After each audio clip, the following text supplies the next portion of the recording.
wabarakatuh. Tabik pun, saya Salvia Andani Hidayah dari SMA Negeri 1 Banjarmargo, kelas 12 MIPA 3 ingin menganalisis perkecambahan pada kacang hijau. Oke, sebelumnya saya ingin menjelaskan tujuan dari praktikum perkecambahan kacang hijau ini, yaitu untuk mengetahui seberapa besar pengaruh cahaya terhadap pertumbuhan. Sebelum masuk ke praktikum perkecambahan, kita harus tahu apa sih pertumbuhan dan perkembangan. Pertumbuhan adalah jumlah dan ukuran sel bertambah panjang. Contohnya seperti ini. Dan perkembangan adalah proses menuju ke pendewasaan. Contohnya pematangan pada buah. Nah, itu disebut dengan perkembangan. Kita masuk ke bahan-bahannya. Bahannya hanya ada 6 kok, jangan khawatir. Jadi kita bisa menganalisis praktikum perkecambahan pada kacang hijau. Apa aja sih?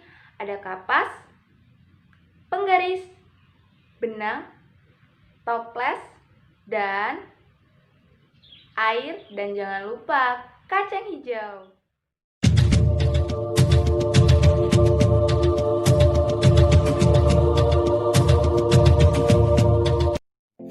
Langkah pertama, kita rendam biji kacang hijau dengan air. Nah, kita pilih yang tenggelam biar biji kacang hijaunya bagus. Lalu, kita masukkan kapas sekitar 2 cm ke media tertutup dan terbuka.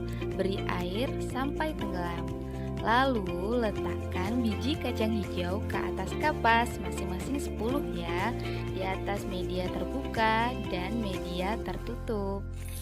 Karena kita ingin membedakan perbedaan pertumbuhan di tempat terbuka dan tertutup, maka setelah ini tahapnya yaitu memasukkan wadah yang berisi biji kacang hijau ke dalam kaleng agar bisa tertutup dan terhindar dari sinar matahari. Dan satunya diletakkan di tempat terbuka. Tunggu hingga 6 hari ya.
Nah, di tempat terbuka masih berbentuk biji kacang hijau, begitupun di tempat tertutup.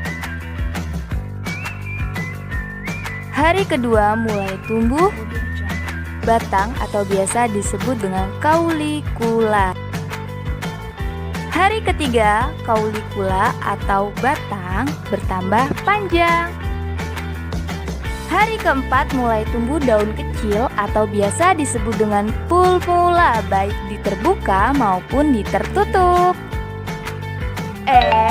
Tapi ada perbedaan antara terbuka dan tertutup. Daun terbuka lebih cenderung hijau dibandingkan daun yang tertutup. Hari kelima mulai bertambah panjang batang dan daun, baik kaulikula maupun pulmula. Batang di tempat tertutup lebih panjang dibandingkan di tempat terbuka.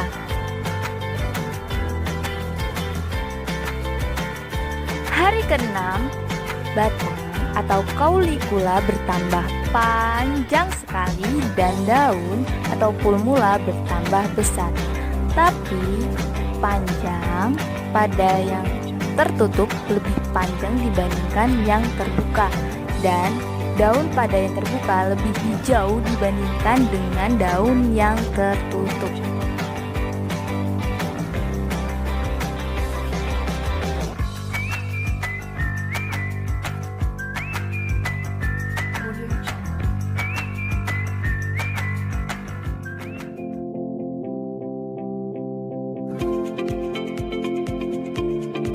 Berdasarkan data yang saya peroleh dari hasil percobaan, dapat diketahui bahwa tinggi tanaman kacang hijau yang diletakkan di tempat gelap jauh lebih tinggi dibandingkan di tempat terang.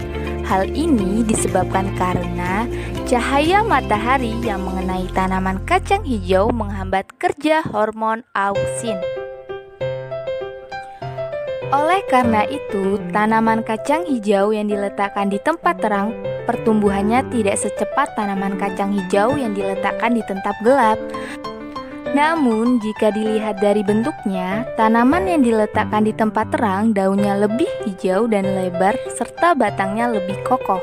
Sedangkan tanaman di tempat gelap daunnya lebih pucat dan tipis serta batangnya tidak begitu kokoh.